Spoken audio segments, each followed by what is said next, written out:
तो काफी टाइम बाद हम लोग आ चुके अपने YouTube चैनल में। हम ज्यादा टाइम पास नहीं करते, वैसे हम ज्यादातर टाइम पास ही कर रहे क्योंकि YouTube चैनल पे वीडियो ही नहीं आ रहे। हाँ दोस्तों, YouTube चैनल पे वीडियो नहीं आते क्योंकि यार थोड़ा बिजी शेड्यूल चल रहा है। और पता नहीं तब मेरा वीडियो बनाने का मूड क्यों चढ़ता है जब एकदम गर्मी आ जाती है। तो गर्मी को हटाते हैं साइड में। तो आज का हम जो टॉपिक है वो यूज मेमो के बारे में सीखने वाले हैं। और भैया जो आप रिएक्ट डॉम सिखा रहे थे वो तो सिखाएंगे, पर यार आई थिंक मेरे को लगता है 100 डेज हो चुके हैं और वो वीडियो अपलोड हो चुका है और 100 डेज से कोई वीडियो आई नहीं है आई थिंक। मैं सोचा चलो ठीक है यार, एक दूसरे हुक पे वीडियो बना ही देते हैं क्योंकि यार टाइम नहीं मिलता है और टाइम के साथ साथ थोड़ा इसमें भी सेटअप में भी देना पड़ता है, सेटअप तैयार करना पड़ता है। एक तो इतनी गर्मी होती है क्या ही बताएं। तो यार ये सब बातें तो साइड की हो गई हैं। तो हम वापस आ चुके हैं बहुत दिनों बाद हमारे यूट्यूब चैनल पे। हमारा यूट्यूब चैनल वैसा का वैसा है, हम चाहेंगे कि और ज़्यादा ग्रो हो। तो हम लोग स्टार्टिंग करते हैं यूज़ मेमो से। हम यूज़ मेमो के बारे में सीखेंगे, इसको किस तरीके से यूज़ करना है। हाँ मैं मानता हूँ आजकल एआई का समय आ गया है, आप लोग बस प्रॉम्प्ट डालोगे काम आपका हो जाएगा। बट काम हो जाना मतलब ये थोड़ी ना होता है कि आपको उसका कॉन्सेप्ट पता है। हाँ आई थिंक एआई ने चलो ठीक है जनरेट कर दिया, बना दिया, बट आपको समझ में आना चाहिए कि नहीं नहीं ये लोचा है, यहाँ पे परफॉर्मेंस धीमी हो रही है। तो अब हर चीज़ एआई को तो नहीं बोलोगे यार परफॉर्मेंस धीमी हो रही है, सही करो सही करो सही करो। थोड़ा खुद दिमाग लगाओ, डेवलपर हो ना, तो खुद दिमाग लगाना पड़ता है। तो हम लोग सिंपल सा सीखेंगे यूज मेमो के बारे में कि उसको किस तरीके से यूज होते हैं। और हम बात करेंगे कि इंटरव्यू में किस तरीके से उसको एग्जाम्पल के सहित आपको बताना है। ओके, कि इंटरव्यू में ये थोड़ी ना बोलेगा कि आपको मैं एआई देता हूँ आप यूज करो प्रॉम्प्ट डालो। वहां पे तो सिंपल सा क्वेश्चन पूछेगा ना, आपको बोलेगा 2-3 एग्जाम्पल करके बताओ। अब क्या करोगे, क्या करोगे? एआई ढूंढोगे कि यार कहाँ से करे कहाँ से करे, हर जगह जुगाड़ अच्छा नहीं होता है। तो हम लोग ज़्यादा टाइम पास नहीं करते, यूज मेमो के बारे में डिटेल में सीखेंगे। तो बहुत ज़्यादा बकवास हो गई आई थिंक, बहुत ज़्यादा ही बकवास हो गई है। तो हम लोग चलते हैं अपने स्क्रीन पे और सीखते हैं यूज मेमो के बारे में, किस तरीके से यूज होता है और किस तरीके से हैंडल किया जाता है। तो चलो अपनी स्क्रीन पे लेट्स गो। आई होप आपको स्क्रीन दिख रही होगी। हाँ दिख ही रही होगी, आज मैं ऑन कर दिया हूँ। तो हम लोग एक काम करते हैं, पहले हम समझते हैं कि आखिर मैं कहना क्या चाहता हूँ। ओके, तो मैं क्या कहना चाहता हूँ ध्यान से देखना। तो हम यूज मेमो के बारे में सीखने वाला है। यूज मेमो को हम लोग कोडिंग में कन्वर्ट करने से पहले हम बेसिकली इसको समझ लेते हैं कि किस तरीके से यूज होता है। ओके, तो हम पहले बात करते हैं यूज की। जो हमारा यूज होता है वो तो यूज एक प्रीफिक्स है जिससे हमको पता चल जाता है कि हाँ ये क्या है, एक ये हुक है। ठीक है, आगे यूज लगा है तो हमको समझ में आ जाना चाहिए क्योंकि ये एक हुक है, क्योंकि हमने प्रीफिक्स देखा है कि आगे यूज लगा है। और बात आती है मेमो की। तो मेमो मतलब क्या होता है, मेमोराइज होता है। तो इसका हम किस तरीके से यूज करते हैं, सिंपल सी बात है, वर्ड में ही पता चल रहा है कि मेमोराइज यानी क्या होता है। तो हम सीख ही लेते हैं क्या होता है। ओके, तो अब सपोज करो, ठीक है, एक ये यहाँ पे एक बंदा बैठा है, मतलब एक स्टूडेंट है। ओके, तो इस स्टूडेंट को टीचर ने पूछा कि अच्छा बताओ 2 × 5 कितना होता है। ओके, तो इसको क्या पूछा स्टूडेंट, टीचर ने क्या पूछा इसको कि 2 × 5 कितना होता है। तो स्टूडेंट थोड़ा सोचेगा, सोचने के बाद उसके बाद उसका आंसर देगा 10 होता है। ठीक है, ओके, फिर इसके बाद फिर टीचर ने क्या बोला स्टूडेंट को कि ठीक है आपने ये तो जवाब दे दिया, अब मुझे दूसरा कोई जवाब बताओ। तो दूसरा जवाब क्या बोलेगा कि हाँ ठीक है मैम आप पूछिए। तो जब दूसरा जवाब बोलेगा तो जैसे कि यहाँ पे दूसरा क्वेश्चन उससे पूछा गया कि 2 × 2 कितना होता है। तो उसने सोचा, ठीक है, सोचने के बाद उसने तुरंत ही आंसर दे दिया 4। ओके, तो फिर ये स्टूडेंट ने पता है क्या सोचा, इसने सोचा कि यार ये टीचर बार बार हो सकता है आगे जाके वापस यही क्वेश्चन पूछे कि ये 2 × 2 कितना होता है।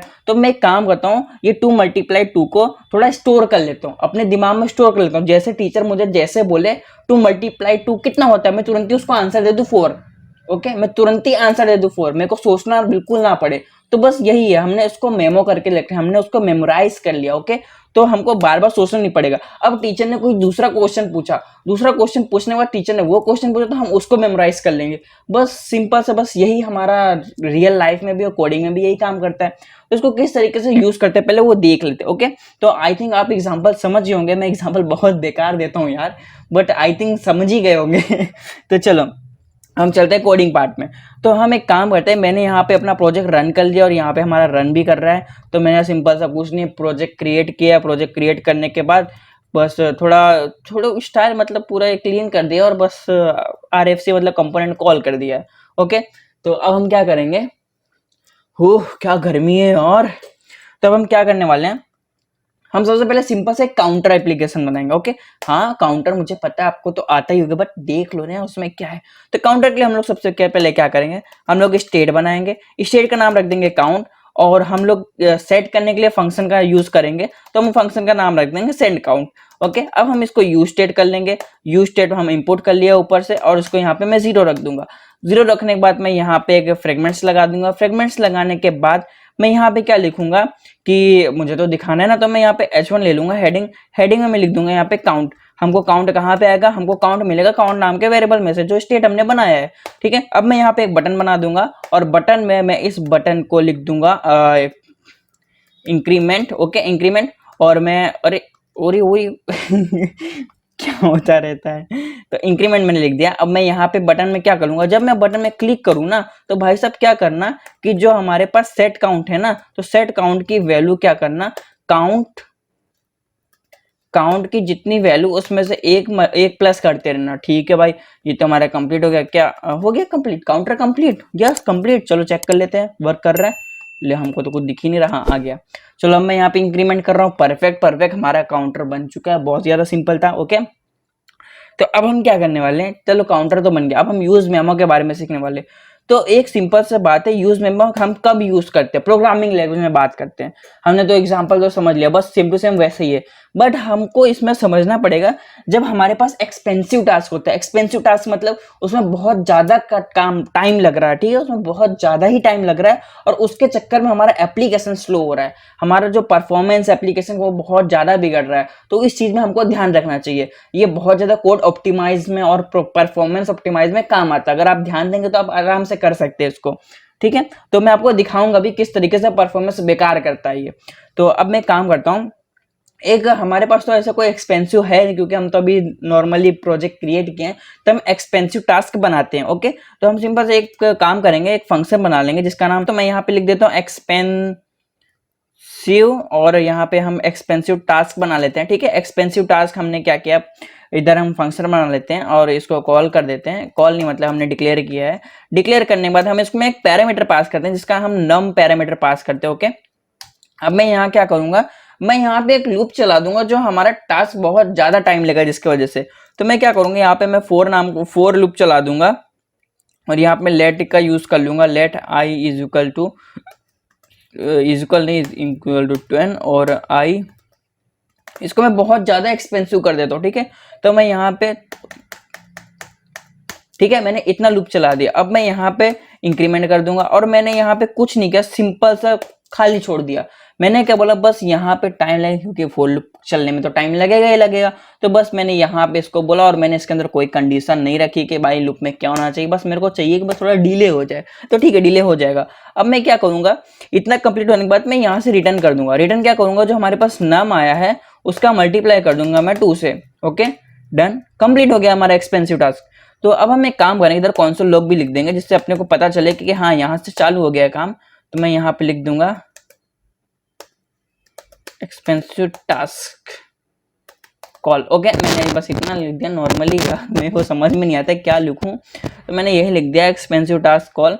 अब मैं एक काम करूंगा, अब इसको फंक्शन को कॉल भी तो करना पड़ेगा, तो इस फंक्शन के बाहर निकलेंगे, और यहाँ पे हम काम करते हैं, यहीं पे कॉल कर लेते हैं। मैं कॉन्स नाम का एक यहाँ पे डेटा नाम का वेरिएबल बना लेता हूँ, और इस एक्सपेंसिव टास्क को यहाँ पे कॉल कर देते हैं, और ये एक्सपेंसिव टास्क जो भी रिटर्न करेगा वो हमारे डेटा नाम के अंदर आ जाएगा। तो इस एक्सपेंसिव में हम पास कर देते हैं 3। ठीक है, मैंने यहाँ 3 पास कर दिया। अब मैं यहाँ पे आता हूँ और मैं डेटा को प्रिंट कर देता हूँ। तो मैं यहाँ पे हेडिंग भी तो दे देता हूँ कि यहाँ पे डेटा आने वाला है, तो यहाँ पे मैं लिख देता हूँ डेटा, और डेटा किसके अंदर से आएगा, डेटा के अंदर से आएगा। मैंने डेटा लिख दिया। ओके, अब इसको थोड़ा स्पेस दे देते हैं। हाँ परफेक्ट, देखते हैं, रिफ्रेश करते हैं, आ रहा है। ओके, तो हमारा डेटा 6 आ रहा है, बल्कि हमारा मल्टीप्लाई हो चुका है, मतलब ये फंक्शन कॉल हो चुका है। ओके, ये फंक्शन हमारा कॉल हो चुका है, बट दिक्कत पता है क्या, दिक्कत ये जैसे मैं इसमें इंक्रीमेंट करूंगा, तो देखो मैंने इंक्रीमेंट किया बट अभी भी काउंट बढ़ रहा है। देखो बहुत ज्यादा परफॉर्मेंस खराब हो गई है, अभी देखना एकदम से बढ़ जाएगा। देखो 8 हो गया। अगर मैं कंसोल लॉग ओपन करके दिखाऊं इसका, ओके, तो कंसोल लॉग ओपन कर लेते हैं। ओके, कंसोल लॉग ओपन हो गया, एक बार पेज को रिफ्रेश कर लेते हैं। ओके, रिफ्रेश हो गया। अब ये 2 बार क्यों कॉल हो रहा है? अच्छा, स्ट्रिक मोड ओपन होगा तो हम यहाँ पे से जाएंगे मेन में से और ये स्ट्रिक मोड को हटा देंगे क्योंकि डेवलपमेंट में काम आता है, तो अब हमको कंफ्यूजन क्रिएट नहीं होगा। ओके, तो यहाँ से हमने स्ट्रिक मोड हटा दिया। ओके, अब हमारे पास एक ही लिख के आ रहा है एक्सपेंसिव टास्क। अब मैं यहाँ पे क्लिक करूंगा इंक्रीमेंट में, देखना ध्यान से, मैंने क्लिक किया, देखो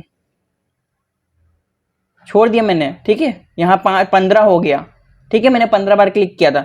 अब मैं देखो 16, 17, 18, 19, 20, 21, 22, 23, 24, 25, 26, 27, 28, 29, 30, 30 तक कर दिया मैंने। 32, 34, 35, ये देखो कितना स्लो हो गया, परफॉर्मेंस कितनी खराब हो गई है। बल्कि ऐसा क्यों हो रहा है, क्यों रहा है? देखो सिंपल सी बात है, ध्यान से समझो।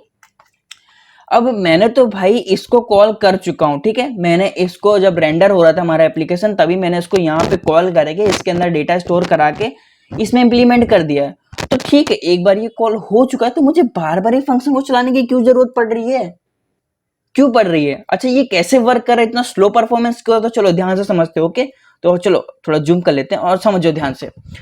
तो शुरू से मैं बता दूं, देखो एकदम शुरू से स्टार्टिंग से कैसे काम करता है। सबसे पहले ये जो हमारा एप्लीकेशन है, जो हमने कंपोनेंट बनाया है, वो ब्राउजर में रेंडर हुआ। ओके, ठीक है। रेंडर होने के बाद रेंडर कैसे हुआ? सबसे पहले जितनी भी चीजें थी सब एक ही बार में कॉल हो गई। कॉल होने के बाद हमारे पास ये बटन आ गई, और जैसे मैं बटन में इंक्रीमेंट में क्लिक करूंगा तो हमारा स्टेट अपडेट होगा। अब जब स्टेट अपडेट होगा, ये हमारा स्टेट अपडेट होगा, तो पूरा कंपोनेंट वापस री रेंडर होगा। अब जब पूरा कंपोनेंट वापस री रेंडर होगा तो मेरे भाई सिंपल सी बात है, ये भी कॉल होगा। अब जब जब कंपोनेंट री रेंडर होगा तब तब ये कॉल होगा। लेकिन क्यों?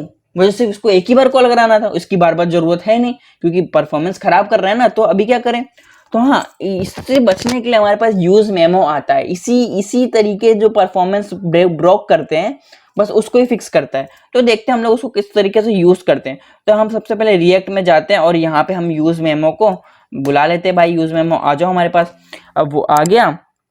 अब हम यहाँ पे जाएंगे, जो हमारा एक्सपेंसिव टास्क, जो हमारा फंक्शन है ना, यहाँ पे मैं लिख दूंगा यूज मेमो, ठीक है। और यूज मेमो के अंदर हमको 2 चीजें पास करनी होती है, एक फंक्शन हो जाता है, एक डिपेंडेंसी हो जाता है।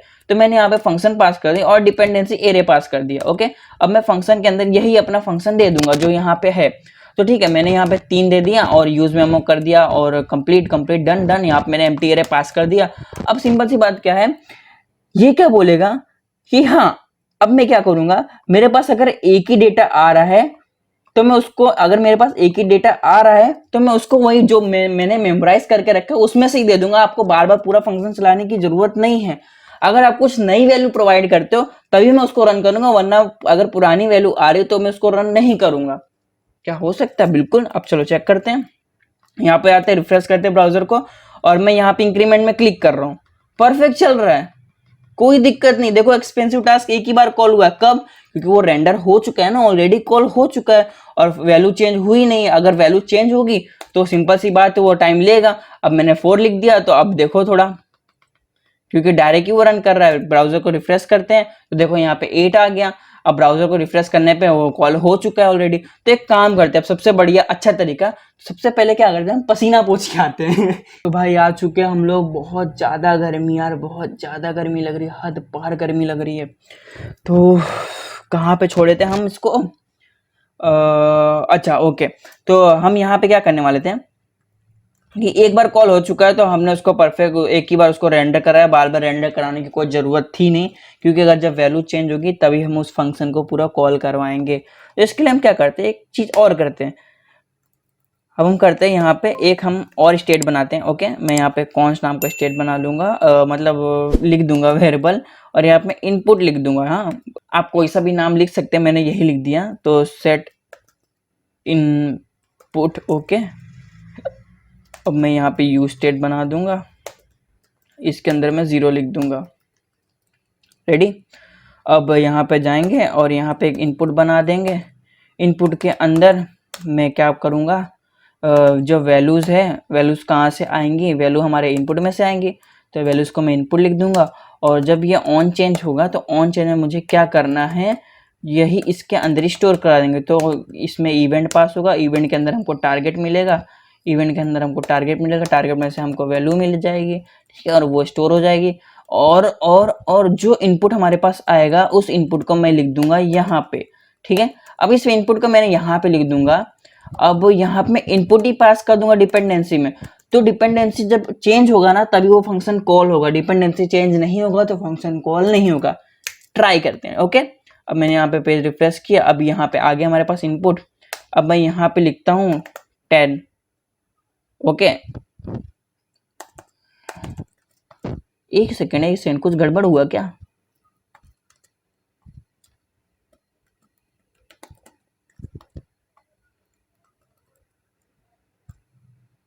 हाँ, मैं भी भाई वही मैं सोचूं मैंने ये क्या गड़बड़ कर दिया। तो यहाँ पे सेट इनपुट के अंदर वो सारी चीजें आएंगी ना।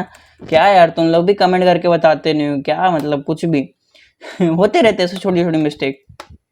ठीक है, मैंने यहाँ पे 10 लिखा, अब ये तो परफेक्ट काम कर रहा है। अब मैं इंक्रीमेंट करूंगा तो भी देखो कोई दिक्कत नहीं, बिल्कुल कोई भी दिक्कत नहीं है।